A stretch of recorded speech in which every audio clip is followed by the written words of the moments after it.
Pessoal, vamos complementar agora aquele estudo, né, do processo de carga e descarga de um capacitor num circuito RC, né, ou seja, um circuito resistivo e capacitivo. Tá? Então, voltando naquele circuito original que eu desenhei no vídeo 40, eu tenho aquela montagem, né, com uma chave, né, uma chavinha que eu chamei de S, né, uma chavinha S, né, lá no meu circuito. Tem uma resistência, um capacitor e uma fonte de força eletromotriz. Tá? Então, no vídeo anterior, a gente estudou o processo de carga, né, o processo de eletrização do capacitor. Como que eu fazia isso? Eu pegava essa chavinha S aqui, conectava ela no ponto A, colocando a fonte em contato com o resistor, em contato com o capacitor. O capacitor estava inicialmente com 0 coulomb, né, de carga, estava totalmente descarregado, e foi recebendo cargas até um valor limite, que é igual a C vezes Epsilon, né, que a gente discutiu lá no vídeo 40. Tá? Agora é o seguinte, uma vez que o capacitor está completamente eletrizado, eu vou pegar aquela chavinha que estava ligada no ponto A e vou transportá-la para o ponto B. Então eu vou virar essa chavinha agora, conectando no ponto B, de forma que essa parte aqui do circuito, ela fica isolada, né? O circuito aqui fica aberto, não tem passagem de corrente aqui, então eu posso esquecer essa parte do circuito, e agora eu tenho o seguinte, eu tenho um capacitor que está totalmente eletrizado, em contato com uma resistência. O que vai acontecer aqui? Esse capacitor que contém cargas, né? Essas cargas positivas da minha corrente convencional, elas vão fluir pelo circuito, vão passar pelo resistor e vão chegar no polo negativo. E assim sucessivamente. Para cada carga positiva que sai aqui desse eletrodo positivo, vai passar pela resistência, vai aquecer a resistência, vai fluir pelo circuito e anular uma carga negativa. Então vai sair uma outra carga positiva aqui, vai passar pela resistência e vai anular outra carga negativa. E assim sucessivamente. De forma que com o passar do tempo, a carga do capacitor vai sumindo, né? A carga vai voltando ao zero, né? Com o passar do tempo.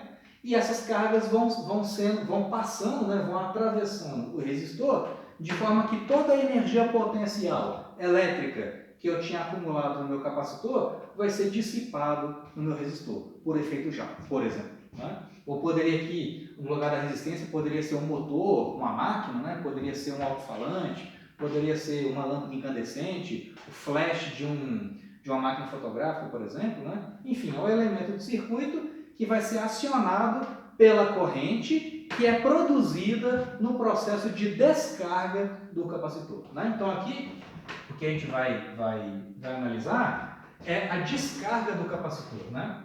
Então vamos colocar assim, é a descarga do capacitor. Descarga do capacitor. Tá legal? Então eu quero fazer um raciocínio parecido com o que a gente fez no processo anterior, que era o processo de eletrização, né, do capacitor, aplicar a lei das malhas e achar como que é a carga contida nas placas do capacitor em função do tempo e a corrente elétrica que está fluindo temporariamente no meu circuito em função do tempo. Né? Então, o que eu tenho? A ferramenta que eu tenho para trabalhar com circuitos, na ferramenta mais geral, é justamente a lei das malhas. Vou partir de um ponto qualquer do circuito, vou percorrer uma malha, né, fechada e voltar para o ponto original. E vou somando algebricamente as diferenças de potencial que eu vou encontrando pelo caminho. Então, eu vou começar desse ponto aqui. Ó. Posso começar de onde eu quiser, tá? Vou começar desse ponto aqui. Ó. Então, vou passear pelo circuito, passei do polo negativo para o polo positivo. Então, tem um aumento no potencial mais VC, né? Onde VC é a DDP aplicada nas placas do capacitor. Né? Aí continua, então, se eu tenho um aumento no potencial, eu tenho mais VC. Né? Aí vou continuar o passeio aqui, né? Venho aqui, não acontece nada, né? Que é só fio de ligação. Cheguei no resistor. Passei pelo resistor no sentido da corrente convencional. Como que eu sei o sentido da corrente convencional? As cargas positivas não fluem nesse sentido? Elas saem desse polo, percorrem e são atraídas pelas negativas. Então elas saem daqui, percorrem o resistor, percorrem os fios de ligação e são atraídas pelas negativas. E assim sucessivamente, enquanto tiver corrente. Né? Então eu estou passando pelo resistor no sentido da corrente convencional. Então eu estou passando do maior potencial para o menor potencial. Então eu tenho uma queda no potencial que é menos R vezes I. Né? E a soma das EDPs, aí, bom, continua aqui o passeio, né? Vem aqui, que não acontece nada, nem aqui, voltei para o ponto original. Voltei para o ponto original, essa soma tem que ser zero. Tá? Então, VC menos RI tem que ser igual a zero. Aqui, pessoal, eu preciso tomar um cuidado com a questão dos sinais dessa equação. Pelo seguinte, aqui, ó, esse I que entra é o módulo da corrente. Né? Então, eu estou falando o seguinte, eu tenho uma queda no potencial ao passar pelo resistor. Então, esse camarada aqui, ó, esse RI, tem que ser um número positivo, porque o positivo aqui com o negativo indica que eu tenho uma queda de tensão. Mas por que aqui, ó, eu vou fazer o seguinte, eu vou pegar esse negócio e colocar o módulo da corrente, tá? Para garantir que esse termo RI seja positivo e com o sinalzinho de menos aqui, eu vou ter uma queda no potencial, que é o que de fato eu tenho, né? Quando eu atravesso o resistor nesse sentido.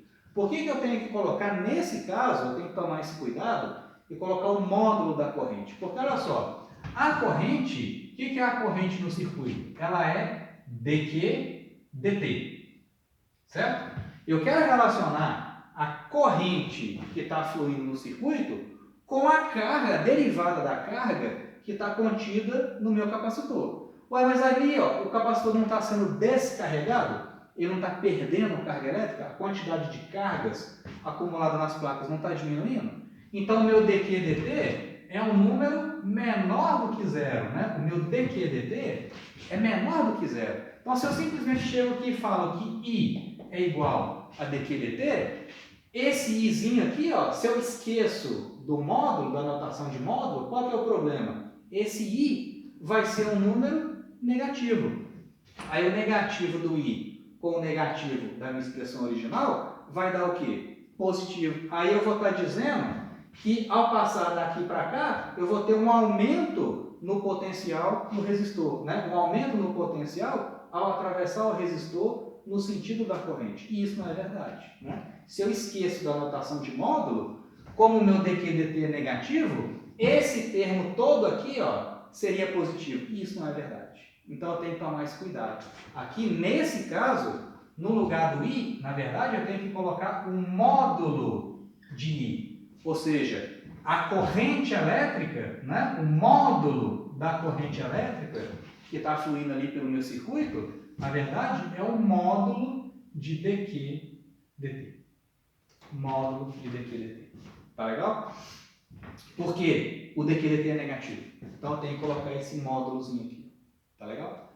Lembrando que essa carga Q é a carga que está contida no capacitor. É justamente a descarga do capacitor que está produzindo a minha corrente. Então eu quero relacionar os dois, o I com o dQ/dt. Mas tem que tomar esse cuidado com o módulo, porque o dQ/dt é menor que zero. Tá legal? Então aí sim, aqui eu garanto que com a notação de módulo, esse cara é positivo, com o sinalzinho de menos aqui, eu tenho uma queda de tensão ao atravessar o resistor. Aí sim fica correto. Tá legal? No caso anterior, no vídeo 40, como a carga no capacitor estava aumentando, eu tinha que o dQ/dt era maior do que zero. Aí não precisava da notação de módulo, porque o I e o dQ/dt já eram automaticamente positivos. Né? E o módulo do número positivo é o próprio número. Né? Agora aqui não, aqui eu tenho que tomar mais cuidado, tá bom? Então só esse detalhe aí do fato, atentando, né, para o fato que o dQ/dt é negativo. E aí isso gera um problema de sinal, né, na equação da lei das marcas, tá legal? Então aqui eu vou ter o seguinte, agora sim, né, escrevendo essa equação na forma diferencial, eu tenho que diferença de potencial entre as placas do capacitor. Eu sei que carga no capacitor é igual a C vezes V. Né?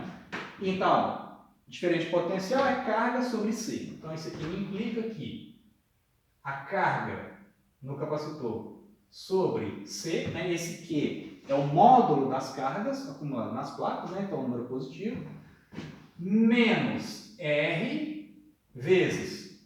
O que é o módulo da corrente? Gente, vai ser o módulo de dQ/dt.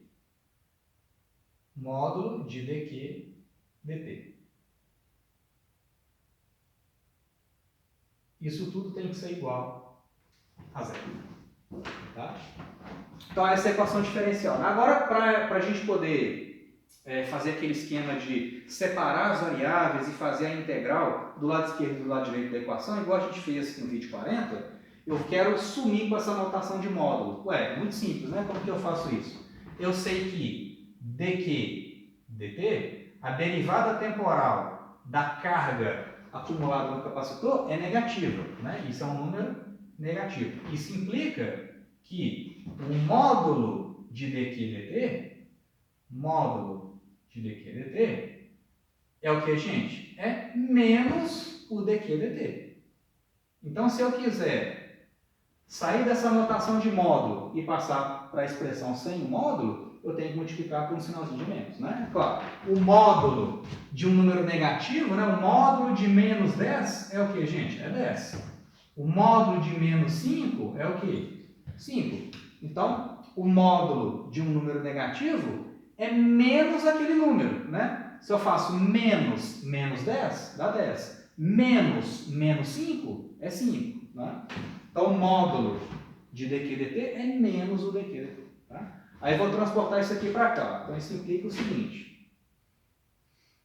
Para ficar com a expressão final, né, eu vou ter que carga sobre capacitância menos R vezes o módulo de dq dt é menos dq dt. Como eu já tinha um sinal de menos aqui, ó, eu vou ter o menos desse cara, com o menos aqui vai ficar mais. Então, vai ficar mais dq dt,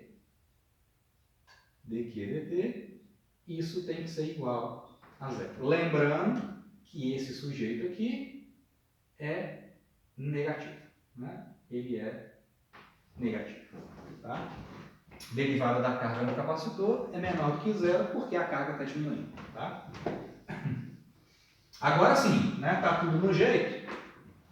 Eu vou fazer aquele esquema de separação de variáveis. Tudo que tem carga, tudo que tem Q e dq, eu jogo de um lado. Tudo que tem tempo, eu jogo do outro lado, né? Então, eu vou ter o seguinte, isso implica aqui, R dq dt, R vezes dq dt, é igual, passa esse cara para lá subtraindo, né? Menos carga sobre C. Menos carga sobre C, né? Esse R eu vou passar dividindo uma vez, né? Então, esse R vai sumir daqui e vai vir para o lado de cá, RC. Né? E aí, como é que fica a expressão final? Se implica aqui, eu vou ter o seguinte, que dq dividido por q, eu vou passar o q dividindo, então eu vou ter que dq sobre q é igual menos, né, do lado direito, que já estava lá, o dt passa multiplicando, menos dt sobre RC. Menos dt sobre RC. Né? Então, se isso é igual a isso, a integral do lado esquerdo tem que ser igual à integral do lado direito. Certo? Aí, gente, é o seguinte, lembra, né?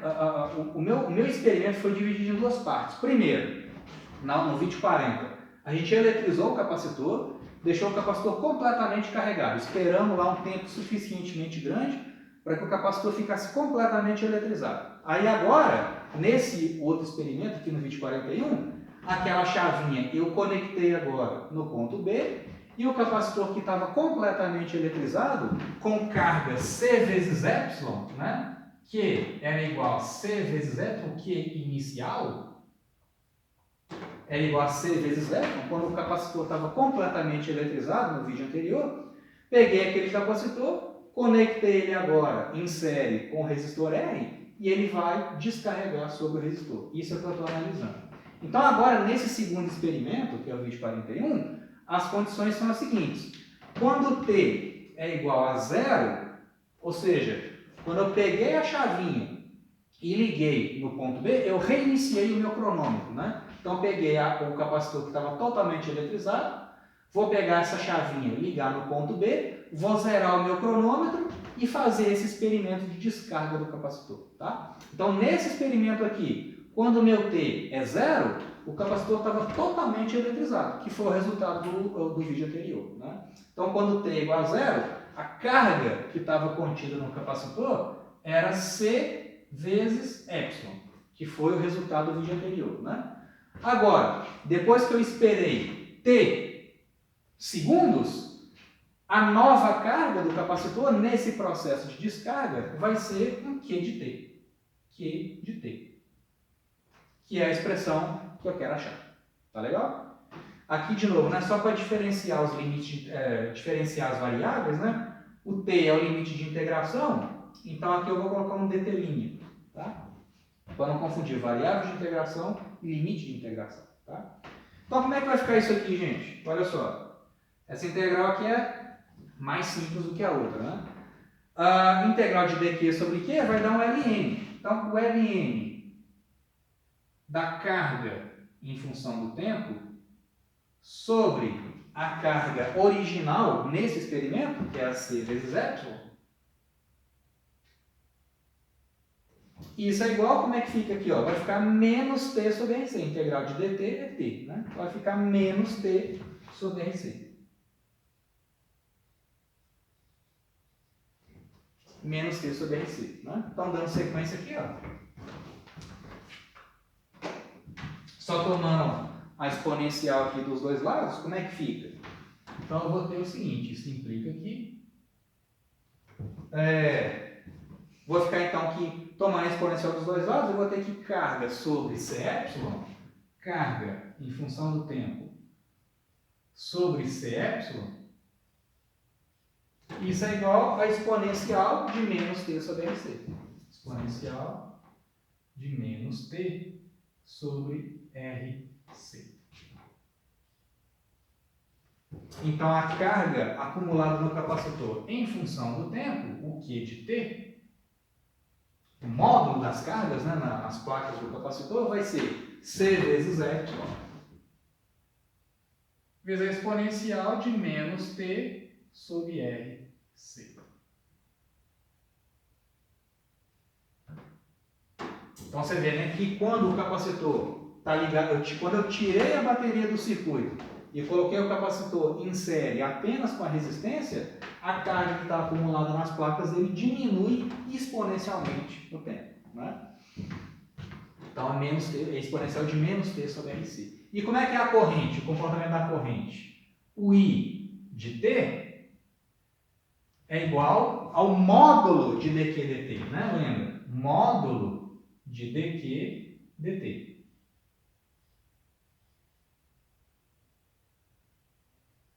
Corrente é um módulo, né? Porque eu quero achar o I como sendo um número positivo, eu quero definir a corrente como sendo um número positivo, né? Então eu tenho que tomar o módulo da derivada, porque a carga diminui no tempo, dq dt é negativo, né? Então, na verdade, a corrente é menos dq dt ou simplesmente o módulo de dq dt. Né? Então, isso aqui vai ficar o seguinte, isso é igual. Vamos fazer a primeira derivada, dq dt, e no final a gente toma o módulo, tá? Então, fazendo o dq dt primeiro. Derivada disso aqui em relação ao tempo. A constante eu encosto, vai ficar C epsilon vezes. A derivada da exponencial é ela mesma, então vai ficar E elevado a menos T sobre RC, mas tem que derivar o argumento da exponencial, né? Em relação ao tempo. Então a derivada de menos T sobre RC é simplesmente menos 1 sobre RC. Né? Esses caras são positivos, esse cara é positivo, esse cara é negativo. Como eu estou tomando o módulo da expressão, eu vou pegar esse sinalzinho de menos aqui e tacar o mais. Tá? Então, isso vai me dar o seguinte, né? Essa constante C vai cortar. Então, eu vou ter que a corrente, o módulo da corrente, né, em função do tempo, vai ser epsilon sobre R vezes exponencial de menos T sobre RC.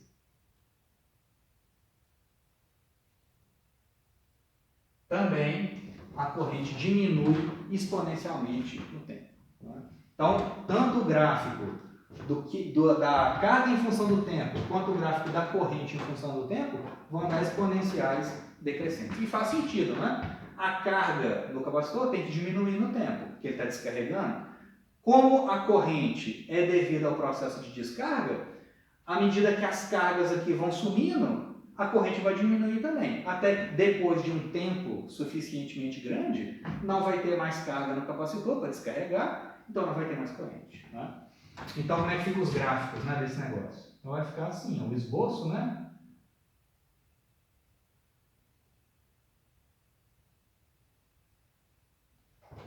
Então aqui eu tenho a carga Q de T no capacitor, função do tempo. Então eu vou ter que, quando T é igual a zero, quando eu peguei o meu capacitor, que estava totalmente eletrizado, e peguei a chavinha e trouxe ela para o ponto B, e fiz o experimento aqui do vídeo 41, quando T é igual a zero, a carga era C vezes Y. C, Y. Né? Quando T é igual a zero, a carga é CE. Né? E depois disso ela decai exponencialmente, dessa forma aqui.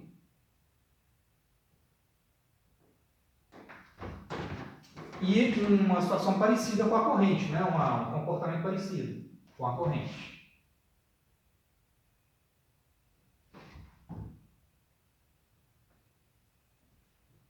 Aqui é corrente em função do tempo. Então, olha só. Né? Quando eu pus a chavinha no ponto B e fiz esse experimento, quando T é igual a zero, a corrente era Y sobre R. Então, a corrente era a força eletromotriz sobre R. Porque, lembra, olha só, gente, como é que as coisas fazem sentido. Quando eu trouxe a chavinha para o ponto B, né? Lembra, no final do experimento 40, o experimento 2040, né, que é o processo de carga do capacitor, quando ele estava completamente eletrizado, nós vimos no vídeo anterior que a DDP aplicada entre as suas placas era justamente o epsilon. Então, quando eu trouxe a chavinha do ponto A para o ponto B, no instante inicial, a força eletromotriz, a DDP entre as placas do capacitor, era justamente epsilon. E a corrente vale quanto? A corrente, no instante de tempo inicial, a corrente vale epsilon sobre R, que é força eletromotriz sobre a resistência. Né? Isso quando essa DDP era epsilon e eu comecei esse experimento. A partir daí, a corrente, né, deixa de ser epsilon sobre R e passa a decair exponencialmente. Né? Então aqui, ó, como é que eu vou ter esse comportamento? A corrente que era epsilon sobre R, ela agora começa a decair exponencialmente também.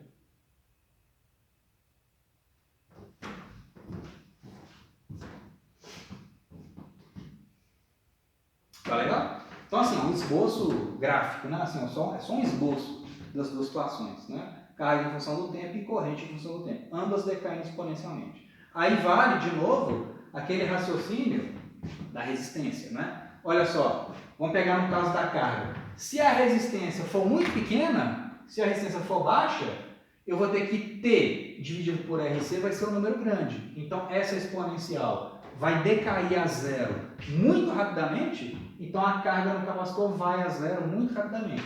Significa que logo que eu ligo o circuito, esse capacitor vai descarregar muito rápido, né? E eu vou ter um comportamento desse tipo aqui, né? A carga que era inicialmente C vezes epsilon, ela vai decair muito rápido.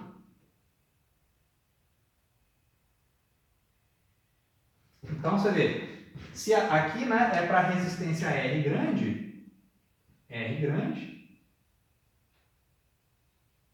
e essa outra curva é para R pequeno. É o que acontece, por exemplo, no caso de flash, né, de máquina fotográfica. Você quer que o capacitor descarregue toda a carga dele sobre a resistência da lâmpada muito rapidamente. Então você quer que a resistência seja pequena para que a carga, que era inicialmente, tinha um valor inicial, ela vá para zero muito rapidamente. Né? Logo que você aciona o disparo, a carga vai a zero no momento ali do clique. Né? Então é uma fração de segundo, na verdade. Né? Você quer esse comportamento. Né? Se a resistência for grande, essa queda vai ser mais gradual. É a mesma coisa para a corrente, né? Por lá o mesmo fator, exponencial de menos t sobre RC para os dois, o comportamento é parecido, né? Aqui você tem esse comportamento, essa queda mais suave é para resistência grande, R grande. E esse outro comportamento aqui mais abrupto, né? A corrente indo a zero muito rapidamente, ou tendendo a zero, né? Muito rapidamente, isso aqui é para resistência pequena.